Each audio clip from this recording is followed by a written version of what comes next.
This week on Writers RX, I'm talking about 3 types of stories you should avoid if you don't want to receive a rejection letter. Of these 2 types, I suggest ways to fix them, and of the 3rd type, just avoid it altogether.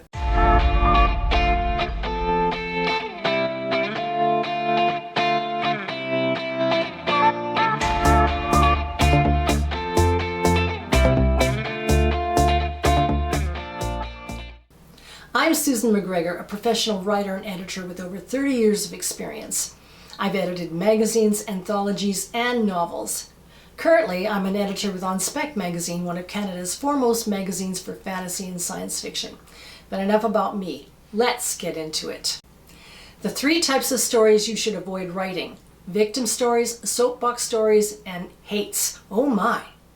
The first type of story that doesn't usually get past a good editor is the victim story, where the protagonist dies in the end. At Spec magazine, we usually get a few of these in every submission window. The problem with victim stories is they just aren't that entertaining. Of course, they're not meant to be. The writer hopes to trigger our sympathy. Oh, isn't it so awful that such a wonderful character should die? Yes, the world is a terrible place, and how can we let such calamities happen? Victim stories tend to end with the death of the protagonist. It's all, life is H-E double hockey sticks, bye-bye, so sad, you're done, the end. If you want to make a victim story work, you have to allow your protagonist some small victory that makes his or her death worthwhile. Your reader needs to understand and appreciate their sacrifice. Then you've got a story. You've given us a hero, a moment of appreciating their strengths and courage because they died for a cause, or for another person, or for the greater good. That kind of an ending makes us feel something. We feel moved, even upset, but in a good way. As readers, it's about our emotional experience and not just about the writer writing another sad story. If we wanted sad stories without seeing any benefit to them, we might as well just turn on the 6 o'clock news. Another story that doesn't work so well is the soapbox story, where the writer writes it in order to point out a bad situation that needs to be rectified, or to preach about some issue. Soapbox writers want to enforce change, so they use their stories to voice their biases, beliefs, or expectations. In more well-meaning cases, they encourage people to behave in a certain way, assuming the rest of us aren't already thinking positively, or recycling our plastics, or getting enough exercise, etc. The problem is nobody likes to be preached at. Nobody likes to be told what to do. Some examples of soapbox stories I've seen in the slush pile include: number 1.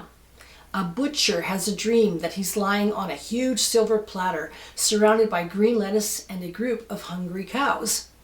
Apparently, he's to be the main course. So much for cows being vegetarian. Number 2.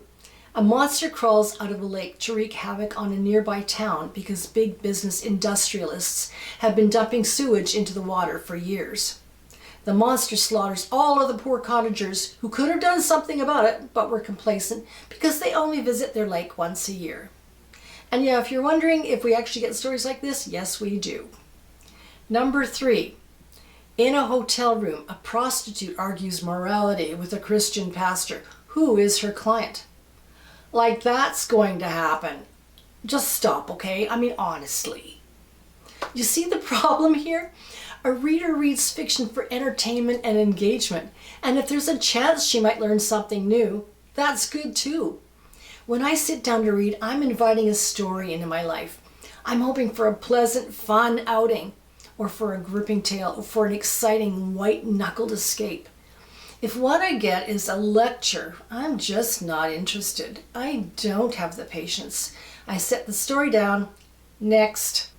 The final type of story I want to talk about is an H-A.I.T.E., a HAITE, which is an acronym for Has an Idea, the End. This term was originally coined by 2 of my fellow editors at Spec magazine, Barb Galler-Smith and Ann Marsden. A HAITE isn't a fully fledged story. It's a story that thinks it's a story when it's only an idea, and we get more of these in the slush pile than you might imagine, which is why I'm mentioning them. An example of a HAITE might be: a woman takes a wrong turn on her way home from the grocery store and sees herself driving in the opposite direction. Mystified and feeling weirdly threatened, she follows her twin back to her house only to find that her doppelganger has taken her place and refuses to let her in the door. Other than the family dog who does know her, her husband thinks nothing is awry. The end. Well, it's sort of Twilight Zone-y, and an interesting idea. But what happens next? What does our protagonist do to outwit her double? And who is her double anyway? Is she from an alternate universe? Which is why she's attempting to use our protagonist because her universe is decaying? Is it that for her or annihilation? I mean, what is the underlying premise? Or maybe our protagonist decides that the why of it doesn't matter, that this is a great opportunity for her to start her new life in Bermuda. Maybe she grabs the dog when they let him out to pee, takes her over to the bank, and then removes every last dollar from her or her husband's bank account. Actually, I'm not so sure I'd like our protagonist if she did that. Maybe I would, I don't know. I've already talked about sympathetic characters, so the writer would have to establish beforehand that the wife is totally justified in leaving and taking all the money with her and the dog. In any event, the problem with HAITE.s is they don't go far enough. We need our protagonists to take matters into their own shaking hands. If you don't want to receive a rejection letter, avoid sending in victim stories, Soapbox Stories, or HAITE.s. If self-publishing is your thing, I'd still avoid these 3 types because you might inadvertently turn off your readers and not even know it. I'm Susan MacGregor, and this is Writers RX, where I offer prescriptions for your fiction. Thanks again for watching. If you like this video, please hit that like button and subscribe. Also, check out my other videos on novel openings, how to write engaging characters, strong plots, and much more.